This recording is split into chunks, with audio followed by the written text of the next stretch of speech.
Chapter 8, in which we educate two horses, and I learn that the one blamed is not always the one guilty. Now, you be like you was the fat, dumb guy, and I'll be like I was Gene. I don't know. There's a lot that can go wrong. Come on! Didn't I sit last night and watch Gene do this very thing 7 times? Well, when's the last time I was wrong? I started to say something about hitting Buzzer in the rear with an arrow, but it didn't come out. The truth was, I thought what Harris wanted to do would work. Sometimes, even the grown-ups could make mistakes. Usually it was us, but on several occasions that summer they took leave of their senses and left us completely alone. This was the first time. All of them, including Glennis and Louie, had gone to the Halversons to help clean up from the fire, and we had been left alone at the farm. You bring the cows in and set up the separator when it comes time to do chores, and we'll be back in time to milk. Claire had paused with her hand on the truck door, seemed about to say something else, I thought, to warn us not to burn the house down or start a war, and then changed her mind. And they drove off down the driveway. Harris stood watching the truck leave, innocence all over his face, until it was out of sight, and no sooner had it turned onto the road a quarter-mile away than he was running to the barn. "Come on! What are you going to do?" He hadn't spoken, but grabbed Bill's halter out of the barn and went into the pasture toward the workhorses. This was when we could still approach them. Later in the summer, for reasons that will become obvious, they wouldn't let us closer than 30 yards before moving off. Bill gently lowered his head for Harris to put the oiled leather halter on him and lead him to the barn.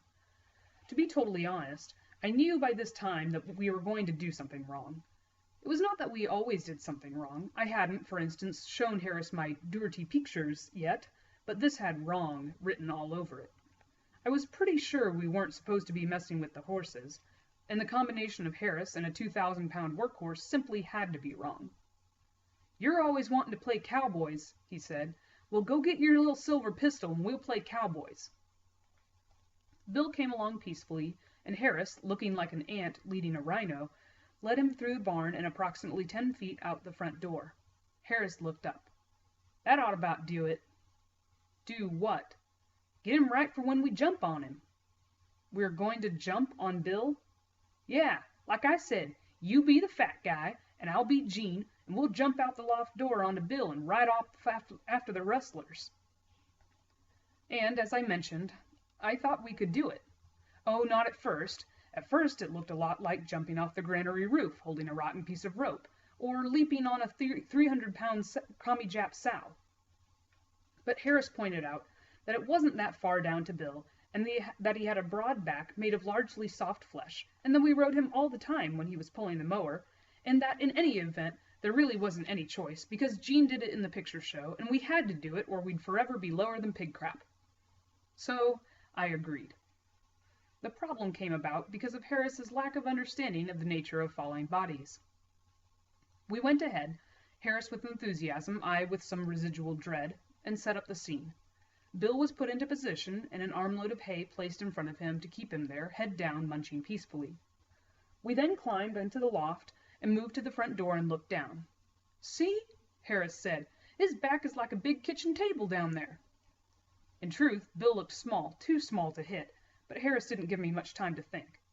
"The way we'll do her is, I'll swing out a bit on the dump rope, and you just jump on down. That way, I'll hit him up on the shoulders, and you come in back of me, and we'll ride off and save the rustlers." "Get the rustlers," I pointed out. "You don't save the rustlers, you get them." He stopped. "What's the difference? We still jump on the horse, don't we?" I nodded. "Well, then don't be so quick to talk when you don't know what the hell you're talking about." He grabbed the dump rope that hung down from the overhead rail and was used to pull hay up into the loft, and backed off, ready to run and swing out over Bill. "You ready?" I nodded again, but it was a lie. "Say it." "Say what?" "Heck, don't you know anything? You're the fat guy, and aren't you supposed to say, 'Let's go save the rustlers'?" "I don't know. Say it." "All right. Say it now." "Let's go save the rustlers." Harris nodded and ran out the loft, holding on to the dump rope. Caught up in the enthusiasm, I actually started to follow him. Right here, several things went wrong.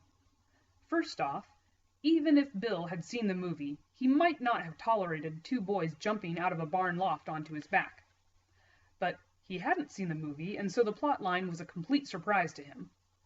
Then cowardice took over at the last minute. I tried to stop. I was already half out of the loft door, and I wheeled in midair and grabbed back at the edge and barely caught myself to hang there like dirty laundry and watch the events unfold over my shoulder. Harris was less fortunate. He held on to the rope too long and released when he was already swinging back toward the loft door. He missed Bill's front end and came down squarely on the horse's enormous rump, which was, unfortunately, exactly as wide as a kitchen table. Harris's legs shot out sideways and his groin crunched with a sound I could hear from where I hung. Oomph! He grabbed himself and started to slide off Bill's back end. Bill, in the meantime, did exactly as a horse should do when something out of nowhere jumps on his back. Horses have reacted to predators jumping on their backs for millions of years in one specific way. They buck hard, and when the predator is dislodged, they kick the bejesus out of it. Bill obeyed the genetic codes in his system and bucked as Harris hit him, driving Harris back up almost even with the loft door opening where I still hung. Harris, legs straight out to the side, holding his groin tightly, did an almost perfect backward swan dive and was coming down on his head directly in back of Bill, where he would have crunched in the dirt and chicken mess. But Bill obeyed the second code, and just as Harris came into range, kicked with one back hoof, a hoof as large as the top opening of a milk bucket with a force just below nuclear. It caught Harris directly in the middle of the stomach and drove him backward into the barn so hard that I heard him skip twice across the barn floor. I hung from the door opening another second while Bill went back to eating quietly. Then I dropped and ran to the barn. Harris was by the back door, having been propelled nearly the full length of the building. He was on his side, still holding his groin, looking past me at Bill, or trying to. His eyes had a distinctly unfocused look, and he was still fighting for breath. He whispered something so softly I couldn't hear. "What?" I leaned in closer. He mumbled again. "You'll have to talk louder." He got a breath down and hissed. "Did we save the rustlers?" I didn't have the heart to tell him the truth. "Yes, Jean, we saved them." "Good." He mumbled something else. "What?" I leaned closer. "Don't move me for a while." "I won't." "Good." It was during the next week, after another Saturday night dance and the ensuing Gene Autry binge, that we tried the second cinematic event. It was also, coincidentally, the second time the grown-ups left us alone, this time to take a load of hay to the Halversons. Again, Harris watched them drive off, this time with the old John Deere tractor pulling a trailer of hay and everybody sitting on top holding pans of food. As soon as they were out of sight, he headed for the barn and took down Bob's harness and moved into the pasture. Bill would not let us get close, but Bob hadn't been indoctrinated yet, and Harris walked up to him and haltered him and led him to the barn. "I'm not jumping out of the barn loft on him," I said as Harris led him through the barn and outside into the yard. "Naw, we already done that. What's the other thing he does?" "Who?" "Gene, you dope." "He sings?" "Naw, we ain't gonna sing. It's the other thing." "Well, he rides and jumps on horses and sings and—" "Shoots," Harris interrupted. "He rides and shoots, don't he?" "Well, yes. He's got that horse going wide open and he pulls out that six-shooter and blasts away, don't he? Well, don't we have to do that or we're lower than pig puke, right?" "That's what you said last time, when we jumped out of the loft and you got kicked through the barn." "When I jumped," Harris corrected me. "You hung and I jumped. Could be if you had jumped the right way instead of turning into a chicken, it all would have worked out all right.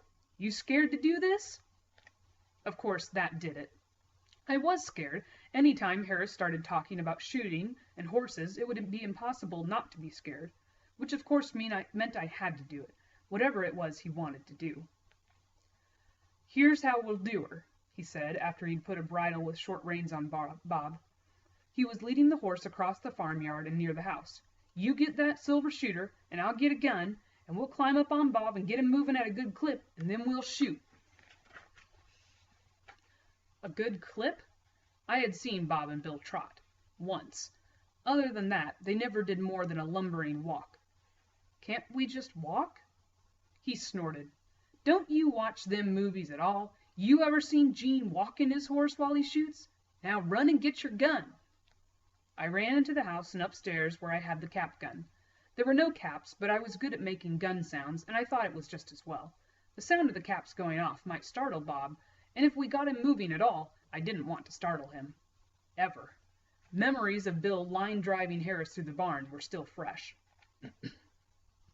I found the cap gun and turned and trotted down the stairs and onto the porch and stopped dead. Harris was already on Bob, sitting well on his massive shoulders, and he was holding a gun easily as long as he was tall, balanced across his lap. "What's that?" "What's what?" "That gun. That's a real gun." "Aw, this? This Pa's old 12-gauge. He shrugged airily and coughed and spit to the side. "He lets me use it all the time." This was such a blatant lie that it didn't deserve acknowledgement. "Come on, you gonna wait all day?" He maneuvered Bob close to the porch, and after 3 jumps I managed to wiggle up and sit in back of Harris, my cap gun in one hand. "You ready?" I nodded, then realized Harris was facing forward and couldn't see me. "Sure."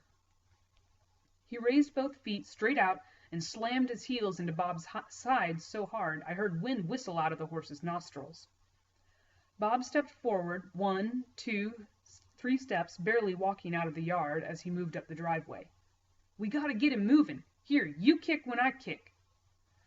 I wasn't at all sure we wanted him to run, but I was still rankled about that fear business, so I started flailing away with my heels as Harris did with his, and Bob moved first into a jarring trot, and finally into a lolloping canter that had almost no real speed, but must have triggered seismographs all over North America.